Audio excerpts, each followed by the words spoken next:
We've seen A-Force, we've seen Birds of Prey, we've seen kind of different attempts from Marvel and DC to make the all-female superhero team, and occasionally the all-female villain team. We've seen that as well. As I recall, there's one in Spider-Man, I believe. Anyway, we've seen it happen. The challenge is it always comes off a little strange, and I think we haven't seen the huge adoption, and you'd expect it. In fact, when these interviews and these press releases come out saying that they're going to do this, there's this expectation that it's going to sell really well. It's going to hit this untapped female market for comics, and then everybody's going to buy it.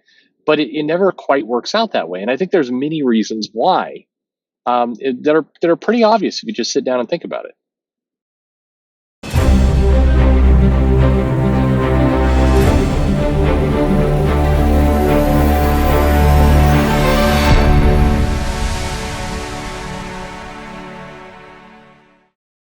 Hey, everybody, this is Perch. This is one of those topics that you get into it and then people assume some sexism or other things. But I think this is more of a pragmatic look at it. It's like we hear, the idea of kind of female led movies and that there's this audience for, strong female characters and a hero team that's nothing but women and so on. We've heard this for quite actually a long time in comics. This isn't a new thing. A lot of people like to kind of project that this just really took place in the last, I don't know, few years, but it's been further back than that. It's just, if you go all the way back to the 80s and stuff, they would do like an issue where like the female members of the Avengers would go and have an adventure just in a comic, but they wouldn't like launch a brand new comic with it. It wouldn't make any sense. They would pull back, and the reason they would do that is not because they were filled with sexist men and they're trying to keep women down. It's that the idea of branding a team like that, all based on gender, just seemed kind of absurd to people back in the day because it failed on a bunch of different logic tests. Number one, it assumed that a female audience for comics only wants to read about other women, and if you've ever kind of been in a comic shop when a bunch of women are discussing Gambit, you know that is not the case. That women are more than happy to have men in their comic books, but in top of that, it also always seemed kind of absurd because the storytelling would have to be very, very strange. It's like, hey, we're facing a imminent kind of terrible threat. Like the Earth is about to be destroyed. Doctor Doom's going to take over. Ultron's going to turn everybody to robots. MODOK's going to laugh with his giant head. Something bad is going to happen. And so to prevent casualties, because we're heroes, we want to save property. We want to not have the humans die, and we want things to more or less work out for everybody. We want to take this threat down as quickly as we can.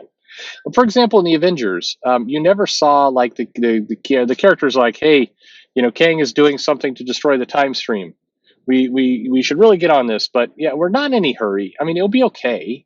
I mean, maybe it looks like he's going to take out Detroit first, and I mean, Detroit, like, it'll be all right. We're okay. We don't need to rush this.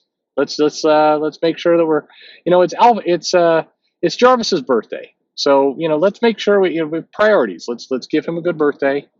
And then, we need to repaint the Quinjet. We don't want to go out fighting Kang with looking like ass. So, we want this, to be sharp and everything. And Hank Pym's been beating his wife again. So let's have another chat with him. And then we're going to get to Kang and it'll be fine. Like I said, Detroit, maybe Madison. Madison. I mean, we'll be all right. At any rate, the idea that you would have this big threat, and the female superheroes are like, all right, we really need to take this thing down. We really need to stop the big threat. But we've had a lot of men teams. I mean, let's just be honest here. There's a lot of male teams out here, and it's really time that the women took the spotlight. So we're going to ask the Hulk and Thor and Hawkeye and Captain America, you guys just sit this one out. Yes.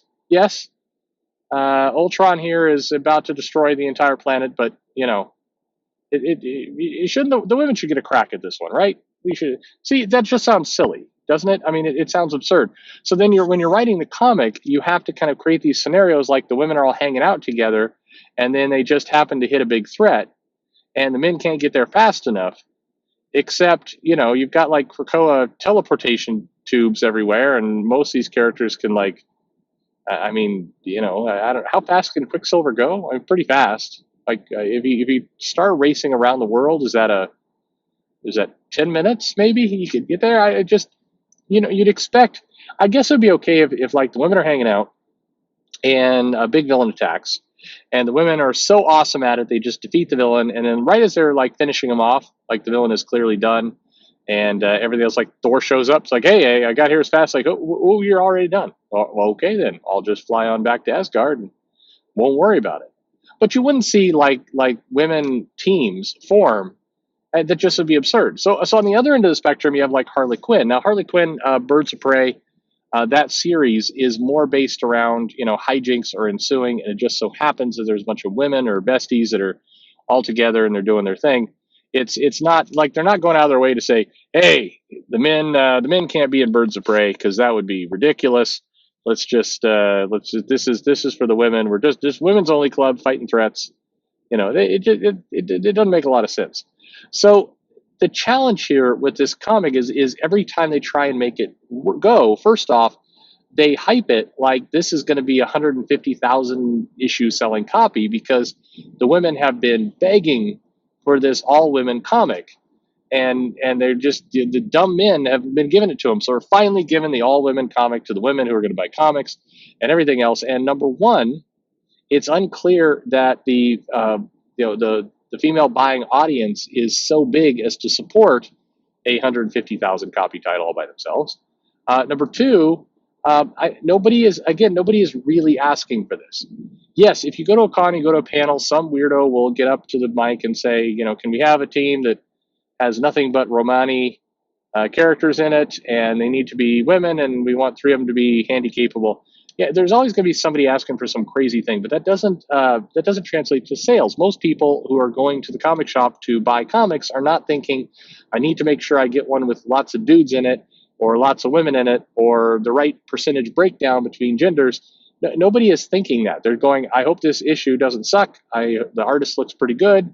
Hey, they're fighting, you know, Craven the Hunter, and I like Craven the Hunter, so I'm buying this comic. That's how they think. They don't do the demographic check on the comic before they buy it. So when the comic publishers come out and say, "Hey, we've got a comic that's going to really appeal to you people who are wanting that all women comic," that audience doesn't really exist, not in any kind of numbers. It doesn't exist. Now, if the pitch was different, if it's like, "Hey, we've got a new comic coming out. It's going to feature, Captain Marvel and Miss Marvel and the Invisible Woman and Storm, and it just so happens they're out on a retreat. They're having some girl time, and there's a super colossal threat, and it is going to be amazing. And it's just like this is going to be. We've got Chris Bacalow's drawing it. It's 6 issues, and it's just going to be an absolutely incredible comic. And they're going to fight big threats and almost die, but then they're going to bring it out in the end. People buy that because you're selling them on a pitch or a concept that may just happen to contain nothing but women. There was an X-Men title back when they were in Australia where Storm and Dazzler and Psylocke and feels like I'm missing something. I think Madeline Pryor, like they go shopping and it's like girls' day out, and then they get some drinks and the villains attack and some craziness ensues, and they all immediately like they completely kick ass. I mean, one thing that's interesting is that for the longest time, people believed because it was true that Chris Claremont would really kind of promote strong women characters. He single-handedly kind of saved Carol Danvers from the bizarre storyline where she gave birth to her boyfriend. Look it up. I think Avengers 200. That was a weird storyline, and Chris Claremont came in later and made it, at least somewhat salvaged it. But he was considered, and Peter David was another one, like very strong female characters, got people on the map, got things going. And today it's like, well, we can't have these old dudes writing comics because they don't know how to write women. It's like, I think not only did they know how to write women, they made them strong, they made them kick ass, and they sold tons of copies that made sure that these strong kick ass women are being seen by a lot of people. This was a good thing. So let's get more of that, please. But overall, I think and by the way, it cuts both ways. If you came out and said, hey, I know you've been asking for this, so we've got a comic here, and it's six dudes, and the six dudes are gonna dude it up all over the place. There's gonna be some man action, and there's no women allowed. They're gonna go and they're gonna just punch the crap out of Doc Ock, and you're gonna love it. And then they're gonna go have some beer, and then they're gonna belch, and they're gonna watch some NASCAR, and damn, you want this comic? It's Dude. It's called Dudes. That's what this is. Nobody's going to buy that either. Well, I mean, a few people buy that, but nobody really is going to buy that comic. I just don't think that's ever going to sell. That stuff is that concept, that pitch, just has no real room to survive in current comics. You've got to sell on concept. You've got to sell on a story. You've got to sell on a threat. There's lots of things you can sell on, but hey, everybody here is a woman, and you've been wanting to see women. I mean, I guess unless the pitch comes with, hey, we've got this, female comic, and it's nothing but women inside of it. But here's the catch: they're all they're all in bikinis because they were at the beach, and they got somehow like the Beyonder put them onto a new battle world against a bunch of other female villains, and they were all naked when they got transported, and all that's on this planet, the Beyonders only put very very small swimsuits on this planet, and they're gonna have to fight, and their powers don't work, so there's like bubbles and pillows and oil. There's no water. Just this is all that's there. I don't know what to tell you. Beyonder he's a perv. Don't know what to tell you. J. Scott Campbell's gonna be drawing the whole thing, and buy this. I mean, I think that would sell. Now, granted, that would be a terrible comic, but it would sell probably very very well. I'm just saying. I don't know. This video has gone off the rails. Let me know your comments. Do you think that, number one, and please don't come at me with you hate women. I don't. In fact, the opposite. I would like to see women comics succeed. And I think if you come out and you say, hey, here's the Avengers, but only with women, I don't think that succeeds.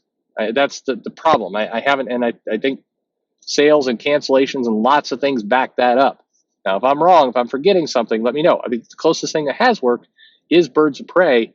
I think it's come out, but look very closely. They don't really ever bill that comic as like, look, it's just the ladies. They bill it as, some shenanigans are going on, and here's the team.